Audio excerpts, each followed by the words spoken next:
Hello friends, standard 10 के science में हम ह्यूमन रेस्पिरेटरी सिस्टम समझने से पहले हम रेस्पिरेटरी का डेफिनेशन समझ लेंगे। The process in living organisms involving the production of energy typically with the intake of oxygen and release of carbon dioxide from the oxidation of complex organic substance.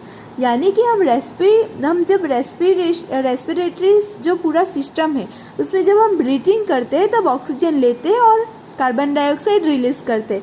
तो जो oxygen लेते हैं उसका use कहाँ पे करते हैं हम? Production of energy. तो ये एनर्जी प्रोड्यूस करने के लिए हम जब ब्रीथ करते हैं वो ऑक्सीजन कैसे यूज़ होता है वो समझते हैं। तो जब भी हम जो पूरा न्यूट्रिशन प्रोसेस है, जो हमने खाना खाया है उसका कन्वर्जन किस में होता है? ग्लूकोज में। ये ग्लूकोज जो है वो हमारे बॉडी में जो सेल होते हैं उसमें वहाँ तक जाता है, यानी कि सेल के अंदर ये ग्लूकोज आता है। अभी खाना जो हमने खाया है उसमें से ग्लूकोज तो बन गया, लेकिन वो जो खाना खाया है उसमें से हमें एनर्जी चाहिए, काम करने के लिए एनर्जी चाहिए। तो उसके लिए क्या चाहिए? ऑक्सीजन, जो हम ब्रीथिंग के थ्रू, लंग्स के थ्रू पहुंचाते हैं। कहाँ तक? सेल्स के थ्रू। तो जब मतलब कि जैसे कि कोई भी व्हीकल है उसको अगर हम चलाना है तो हम फ्यूज़ डालते हैं। तो ये फ्यूज़ जब जलेगा तो जब किसकी प्रेजेंस में? ऑक्सीजन की प्रेजेंस में जब चलता है तब जाके वो वर्क करता है।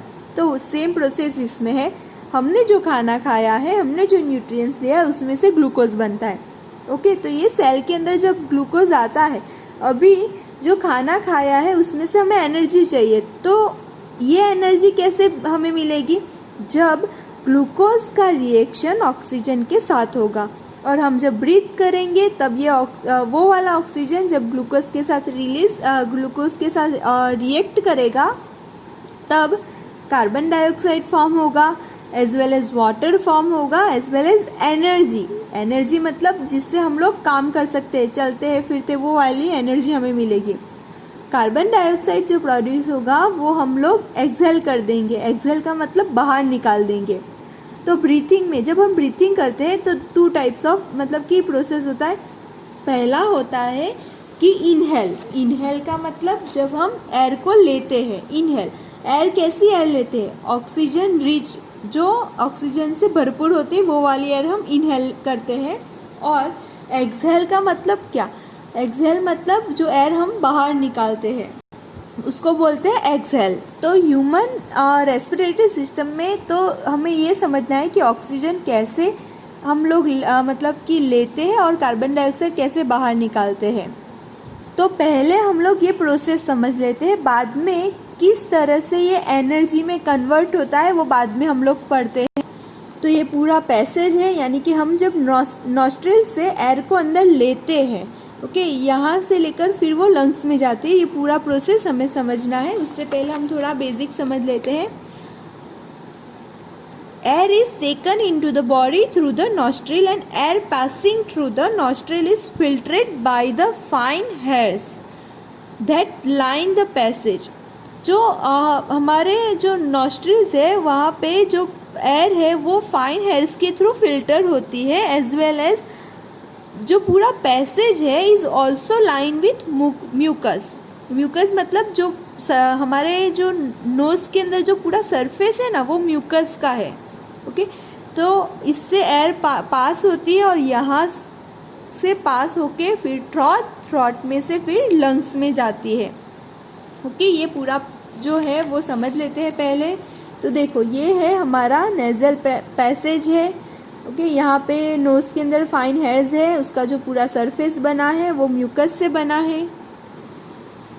और ये है माउथ कैविटी, यहाँ से एयर पास होके फिर ये है फेरिंग्स।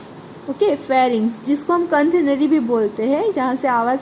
और ये है लैरिंग्स, यानी कि यहाँ पे हमारा जो वोकल कॉर्ड होता है वो होता है। और बाद में ये है ट्रैकिया। अभी ट्रैकिया जो होता है उसमें सी शेप का कार्टिलेज रिंग बना होता है। ये कई बार क्वेश्चन आता है कि क्यों यहाँ पे, देखो यहाँ पे रिंग है ना, ये क्यों ऐसा रिंग टाइप होता है? तो देखो, ये जो हमारा पूरा जो पैसेज है ओके, तो ये पूरा पैसेज में हम एयर को लेते हैं और एयर को, कार्बन डाइऑक्साइड को बाहर निकालते हैं। तब जब हम बाहर निकालते हैं तब वो कोलैप्स ना हो जाए, यानी कि जैसे कि ये पूरा इस तरह का सी टाइप का है, तो ये सी टाइप का स्ट्रक्चर अगर होगा तो वो उसको क्या करेगा, इस तरह से जो एयर का हमारा पैसेज है उसको बंद होने से रोकेगा, ऐसे उसको कोलैप्स होने से, मतलब कि इस तरह से होने से रोकेगा। ये सी स्ट्रक्चर जो है वो पूरा ये जो पैसेज है उसको बंद होने से रोकेगा, यानी कि वो चिपक जाने से रोकता है। ये जो कार्टिलेज का रिंग बना होता है, ट्रैकिया जो है वो पूरा सी टाइप का जो रिंग होता है उससे बना होता है। ये उसका रीज़न यही है कि जो पूरा हमारा एयर विंड पाइप, मतलब ये जो पाइप है इस तरह का, वो पूरा कोलैप्स ना हो जाए, इस तरह से चिपक ना जाए। अगर बंद हो जाएगा तो हम एयर को ले ही नहीं सकेंगे, पूरा ब्रीथ कर ही नहीं सकेंगे। इसीलिए ये रास्ता जो है वो क्लियर रहे, कभी भी बंद ना हो, इसीलिए ये होता है। अभी आप आगे जाओगे, यानी देखो यहाँ पे लिखा है रिंग ऑफ कार्टिलेज। जैसे ही हम आगे बढ़ोगे तो यहाँ पे है ब्रोंकाई। ये जो ब्रोंकाई है, देखो यहाँ ट्रैकिया आ गया, ये दो टाइप्स के अंदर डिवाइड हुआ है, दो लंग्स में, इस तरह से दोनों सेम ब्रोंकाई जो है वो इसमें भी है, इसमें भी है।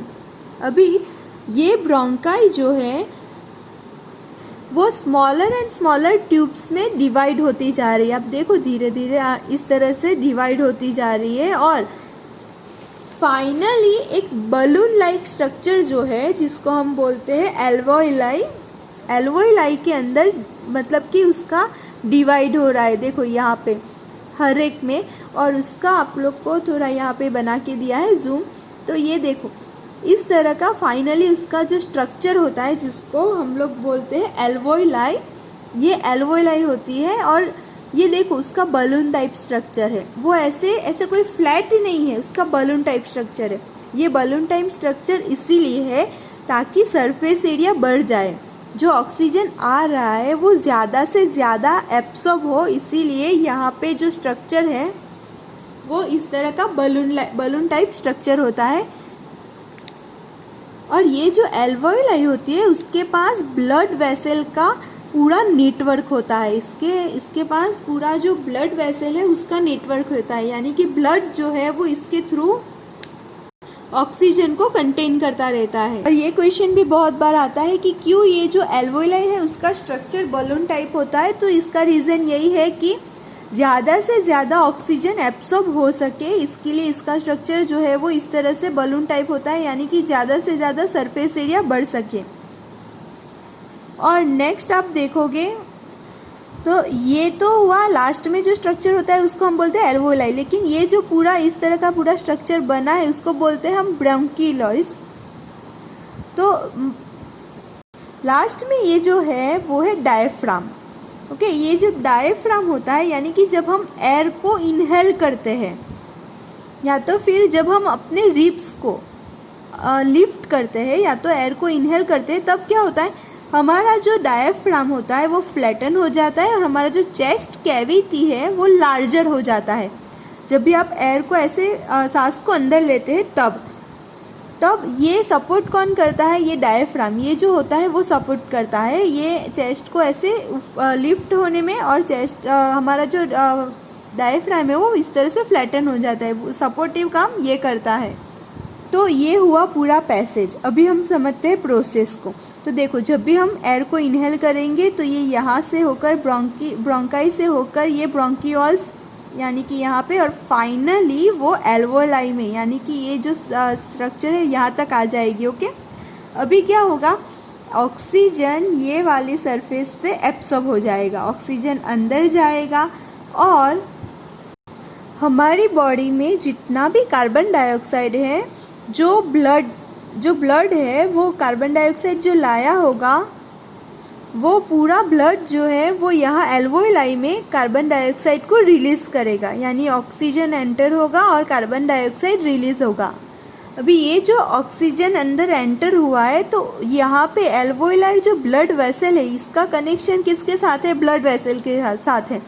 ये ब्लड वेसल के अंदर जो ब्लड होगा ऑक्सीजन को वो कैरी करेगा, ओके, तो ये समझाने से पहले मैं और एक बात यहाँ पे समझाना चाहूँगी कि जब पूरा ब्रीथिंग साइकिल होता है, हम एयर लेते हैं, एयर को बाहर निकालते हैं, ओके, तब जो लंग्स होते हैं उसके पास always residual volume of air रहता ही है अंदर, कि जब हम लेते हैं और बाहर निकालते हैं उसमें भी टाइम लगता है, तो उसके पास लंग्स में always residual volume of air रहता ही है, ताकि ऑक्सीजन को एब्सॉर्ब होने में टाइम लगता है और कार्बन डाइऑक्साइड को रिलीज़ होने में भी थोड़ा टाइम लगता है, तब तक एयर जो है वो लंग्स के पास रहती है, यानी ये प्रोसेस स्टॉप नहीं होना चाहिए, इसीलिए रेसिडियल वॉल्यूम ऑफ एयर तो उसके पास ऑलरेडी रहती है।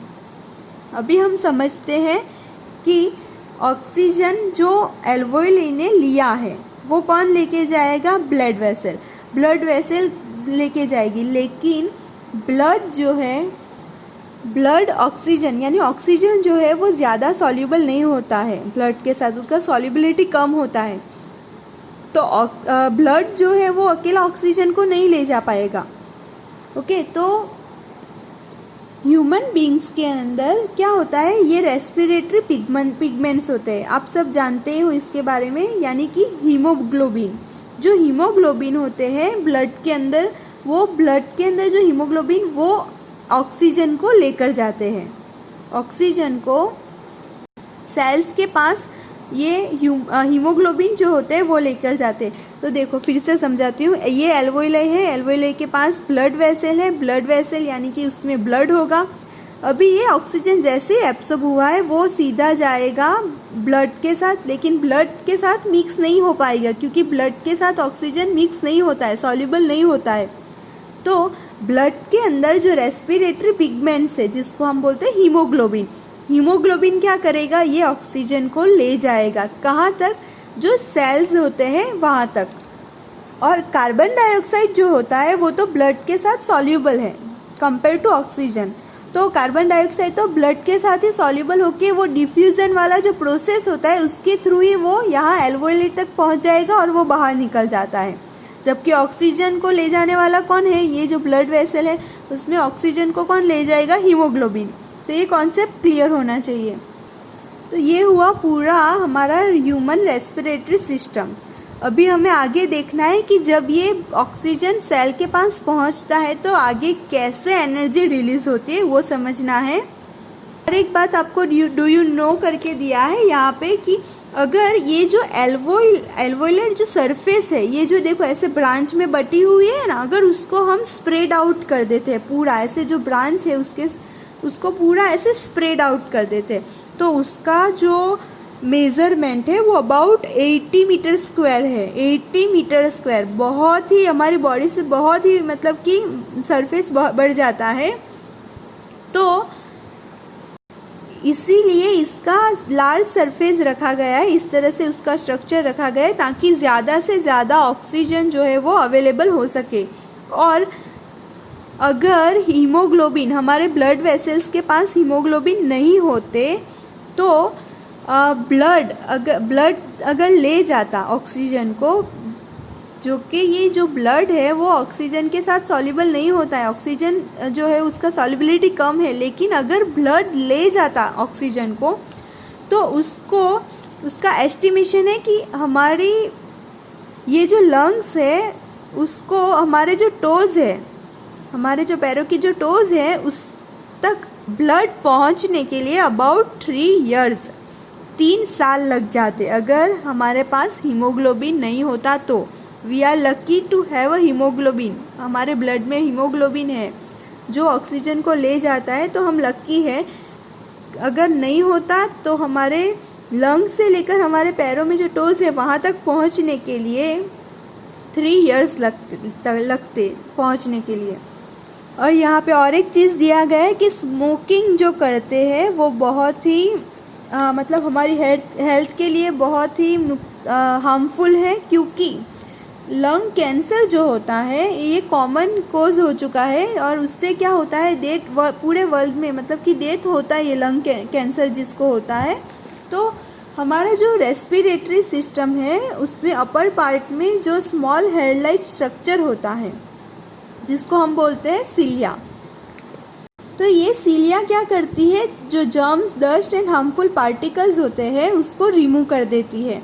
कि सीलिया जो हमारे जो नोजल कैविटीज़ है उसमें जो हेयर होते हैं वो। लेकिन जब स्मोकिंग करते हैं लोग तब क्या होता है, ये जो हेयर है वो डिस्ट्रॉयड हो जाते हैं, जिससे कि germs, dust, smoke, harmful chemicals हमारे लंग्स में एंटर हो जाता है, जिससे इन्फेक्शन होता है, कफ होता है और लंग कैंसर होते हैं। तो ये जो है वो बहुत ही हार्मफुल है, डेंजर है लंग कैंसर होना। तो ये चीज़ें आपको पता होनी चाहिए, इसीलिए दिया गया है। ओके फ्रेंड्स, तो होमवर्क यही रहेगा, ह्यूमन रेस्पिरेटरी सिस्टम का फिगर ड्रॉ करना है, अच्छी तरह से ड्रॉ करना है। बहुत बार एग्जाम में आता है, फिगर का 1 मार्क्स रहता है और ह्यूमन रेस्पिरेटरी सिस्टम का शॉर्ट नोट लिखना है। Okay friends, thank you.